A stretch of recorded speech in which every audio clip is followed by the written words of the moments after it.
गांव वालों, दिखाई और सुनाई नहीं देता क्या? तुम लोग को तो देखो, बारात आई है। हमारा स्वागत नहीं करोगे? मेरी दुल्हन कहाँ है? कहीं दिखाई नहीं दे रही मुझे। अब भूतिया बारात गांव में आ चुकी थी। सुनीता अपनी फूल जैसी बेटी को एक कोने में छुपाकर बैठी हुई थी। तभी भूत आगे की तरफ बढ़ता है और जोर जोर से हंसने लगता है।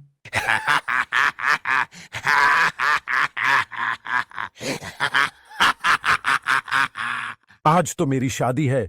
बिना दुल्हन लिए मैं यहां से जाने वाला नहीं हूं। तुम गांव वाले मेरी दुल्हन को साथ विदा करते हो, या मैं खुद तुम्हारे मातम के साथ उसे अपने साथ ले जाऊं? गांव में पूरा सन्नाटा था, मानो गांव में कोई इंसान ही नहीं रहता हो। तभी वह भूतिया दूल्हा दिनेश के घर में दरवाजा तोड़कर घुस जाता है। तुम्हारा दामाद आया है। स्वागत नहीं करोगे अपने दामाद का? मेरी बेटी को छोड़ दो, वो अभी बच्ची है, उसकी अभी शादी की उम्र रही है। बेशक तुम मेरी जान ले लो। मुझसे झूठ बोलता है बुड्ढे। कल तू ही तो अपनी बेटी के लिए दूसरे गांव में रिश्ता देखने गया था। मुझे सब पता है, सब पता है मुझे। मेरी बेटी को हाथ लगाने की कोशिश भी मत करना। मैं उसकी माँ हूँ। मैं अपने जीते जी अपनी बेटी की शादी एक भूत से नहीं होने दूंगी। फिर क्या था, उस भूतिया दूल्हे को बहुत गुस्सा आता है और वह रूबी के माता पिता को वहीं जान से मार देता है। रूबी अपने कमरे में जैसे तैसे छुपकर बैठी थी। छोड़ो मुझे, मुझे अपने माता पिता के पास जाने दे। पर वो भूत उसकी एक नहीं सुनता। वो रूबी को अपने साथ उसी भूतिया रेल स्टेशन में ले जाते हैं। अगली सुबह होते ही प्रियंका और उसके परिवार के सांस में सांस आती है। कल तो हमारी बच्ची बाल बाल बच गई, पर जो रूबी के परिवार के साथ हुआ वह बहुत बुरा हुआ। ऐसा नहीं होना चाहिए था। पर हम कब तक अपनी बेटी की रक्षा करते रहेंगे? एक ना एक दिन तो वो भूत हमारी बेटी को भी उठाकर ले जाएगा। उस रात के बाद पूरे गांव में डर का खौफ छाया हुआ था। हर जगह मातम बिखरा हुआ था।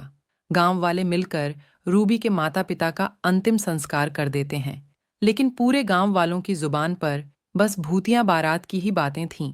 अरे गांव वालों, ये सब कब तक चलेगा? वे भूत बेधड़क आते हैं और हमारी आंखों के सामने हमारी बेटियों को उठाकर चले जाते हैं और हम बेबस, लाचार बस देखते रह जाते हैं। दिनेश की बेटी रूबी हमारी भी तो बेटी थी ना? बिल्कुल सही भी है और उसकी भी अब शादी होने वाली है।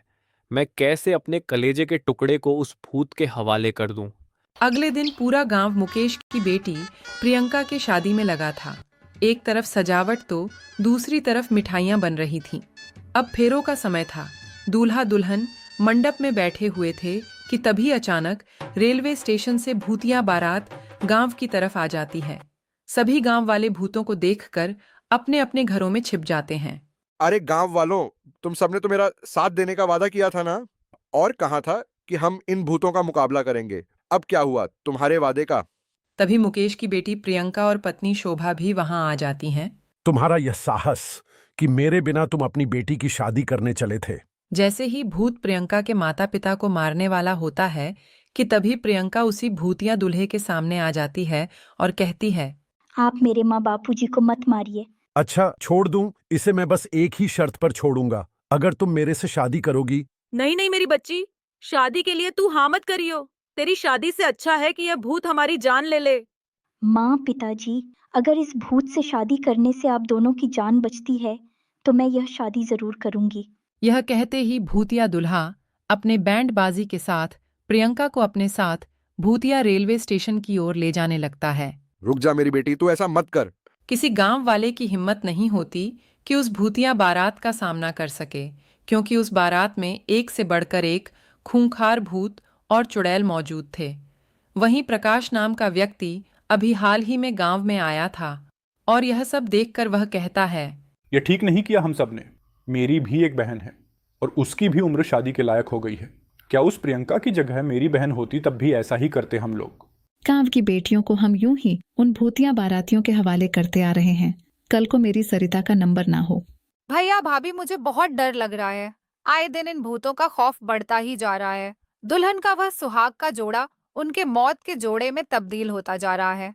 बहन तू चिंता, इस भूतिया बारात से छुटकारा पाने का एक उपाय मुझे मिल चुका है, लेकिन इस काम को पूरा करने के लिए मुझे आप सबका साथ चाहिए होगा।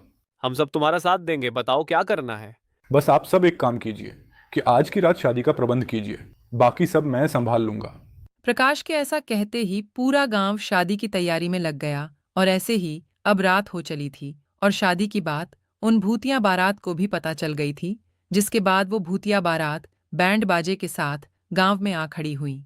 कहाँ है मेरी दुल्हन? बताओ, कहाँ है मेरी दुल्हन? भूतिया दूल्हा मंडप में एक दुल्हन को देखता है और उसे अपने साथ भूतिया रेलवे स्टेशन के अंदर एक पुरानी सी ट्रेन के डिब्बे में लेकर चला जाता है, जहां पर बहुत सारे कंकाल ही कंकाल पड़े हुए थे। तभी वह दुल्हन घूंघट उठाते हुए कहता है, ये रही तुम्हारी दुल्हन, कर लो अब शादी। धोखा, धोखा हुआ है मेरे साथ, धोखा। मैं तुम्हें नहीं छोड़ूंगा। भूत